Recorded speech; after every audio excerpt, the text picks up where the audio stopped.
everyone, and good evening. I'm Don Arleth, and now it's time for Flash News. The Ministry of Health has confirmed over 11,000 new coronavirus infections in Poland. 502 people have lost their lives in the fight with the disease. But there is a silver lining. Over 25,000 people have recovered, and the government is preparing a mass vaccination campaign. Medical teams are prepared to administer almost 3.5 million vaccinations per month. Healthcare workers and uniformed services will be vaccinated first. In the first group, in stage 0, we will inoculate the entire medical staff, not only the medics. That includes administrative and auxiliary personnel in hospitals and clinics to make sure that all of us will go through the pandemic safely. The general vaccination of the entire population of Poland will be conducted by over 8,300 medical teams. On the basis of the regulation of the Minister of Health, doctors, paramedics, nurses, midwives, emergency medics as well as school hygienists have proper qualifications to administer protective injections against COVID-19. Our goal is to set up vaccination point in every municipality. 3.4 million vaccinations per month are the target efficiency of the system. After the Pfizer-BioNTech vaccine has been endorsed by the European Medicines Agency, it will be distributed in the European Union member states, including Poland. The respective decision is likely to be issued on 29th of December. The vaccination campaign will not start in Poland until January. In Germany, the second wave of the pandemic is in full swing. The Robert Koch Institute reported almost 28,500 coronavirus cases and 496 deaths.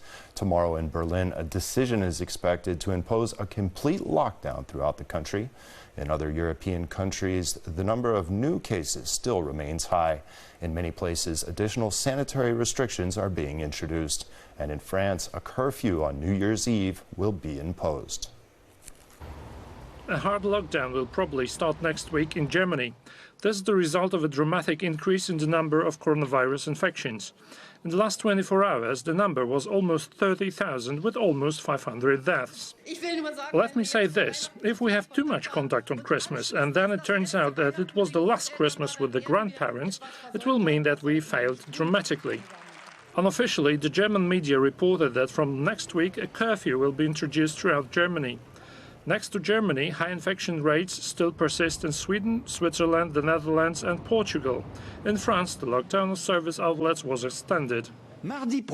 On December 15, we will start a new phase of easing the restrictions, but the rules will continue to be rigorous. The service areas that we plan to reopen on December 15 will remain closed for another 3 weeks. The conditions for their reopenings are yet to be made. The U.S. Federal Food and Drug Administration has approved the Pfizer coronavirus vaccine for use. In the coming days, vaccination will begin in the United States, initially covering nearly 3 million people. There has been another explosion at a shop selling Polish products in the Netherlands. The explosion occurred early on Saturday morning in the town of Beverwijk near Amsterdam. This is the second explosion in the same shop and the fourth attack on a Polish establishment in recent days. The Polish Ministry of Foreign Affairs called for Dutch authorities to conduct a thorough investigation into the case. The explosion occurred around 4 in the morning. The difference between this attack and the previous one is that this time the facade of the building was also destroyed. The blast was so strong it broke the windows. There is no report of casualties of the explosion. I live 150 meters away. I felt a shockwave after the explosion in my bedroom. I just started working and then I heard a very loud bang. I thought it was a thunderstorm, everything shook. The Polish Ministry of Foreign Affairs called for a thorough investigation. We asked the Dutch authorities to provide security for all Poles. Even if the owners are not Polish, the clientele is Polish and the Dutch particularly vulnerable to this kind of attacks. This is the fourth such explosion in less than a week. One of the shops where the explosion took place burned down completely. The Dutch police are investigating the case. For the time being, the perpetrators have not yet been identified, nor have their motives been established. There are over 100 shops in the Netherlands trading in Polish goods. The United States has stepped up sanctions against companies involved in the construction and certification of Nord Stream 2. The Russo-German consortium has just resumed laying pipeline in German territorial waters. The German shipping authorities have issued a warning for the Baltic Sea area where the German section of the gas pipeline is to be laid. Ships are to avoid the zone from the 5th to 31st December. The truth is that Nord Stream 2 can still be stopped altogether and will be decided in Danish waters. The Danish section is 60 km long, and it's precisely this part of the gas pipeline that may be subject to extended US sanctions. The restrictions apply to ports, companies that certify the gas pipelines, and to those that insure the vessels that work on the site. The sanctions are included in the Pentagon budget for 2021. The document awaits the president's signature. Poland has consistently opposed the construction of Line 2 of the Nord Stream pipeline, arguing that the project undermines the energy security of the European Union. The United States Supreme Court rejected a lawsuit to invalidate Joe Biden's victory in the presidential elections in Georgia, Michigan, Pennsylvania, and Wisconsin. The decision closes the way for Donald Trump to challenge the election result. The lawsuit was filed by the Attorney General of Texas, claiming that Georgia, Michigan, Pennsylvania, and Wisconsin changed the electoral procedures in violation of the Constitution. Several state prosecutors, over 100 Republican members of the House of Representatives, and Donald Trump supported the application. The president hoped that the court will annul Joe Biden's victory in key electoral states. The College of Electors will formally vote on Monday. Now for a great celebration for a beautiful cause. This is the 20th grand finale of the Nobel package. This year, thanks to those who donated, more than 14,000 needy families will receive essential items to make their Christmas holidays a bit brighter. Several thousand volunteers from all over the country were involved in this year's initiative. This is a weekend of miracles. Despite the pandemic, those who applied to the volunteers of the Nobel Gift for support will receive it before Christmas. That includes not only products necessary for the preparation of the holidays, but also furniture and white goods. We managed to find more than 100 donors for our families in Rzeszów alone.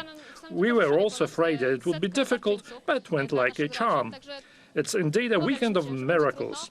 Most of the needy are families with many children. There are many needs. When it comes to what is in the parcels, it's mostly food and chemicals. There are also household appliances and clothes. The Nobel Gift has arrived in completely new locations this year.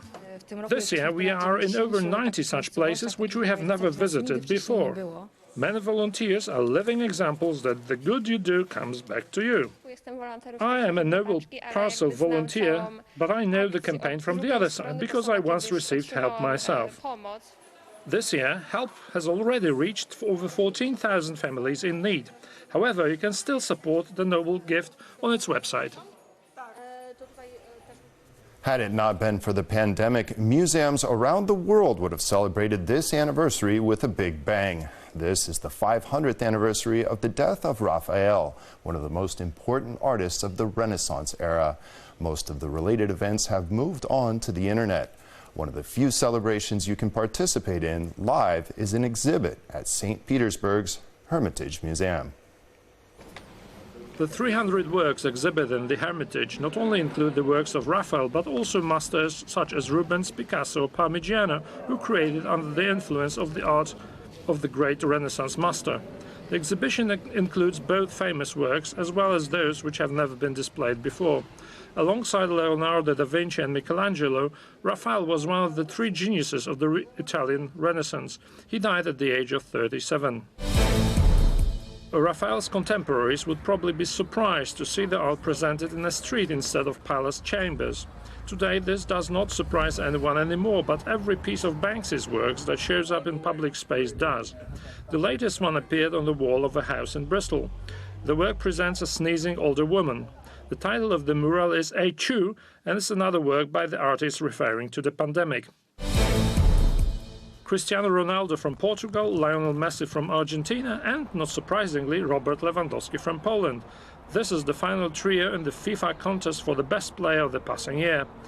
This year was extremely successful for the Polish striker. He and his Bayern team won the Champions League, the Bundesliga and the German Cup. In each of the tournaments he came as the top scorer. The contest winner will be announced on 17 December. An impressive Christmas tree is already standing in St. Peter's Square in the Vatican. The 30-meter-long 7-ton red spruce is a gift from Slovenia.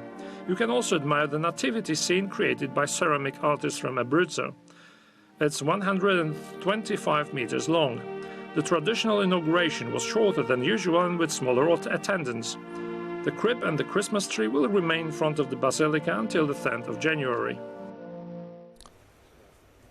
And with that, we conclude tonight's program. Enjoy what's left of the weekend and come back and see us again tomorrow. Good night.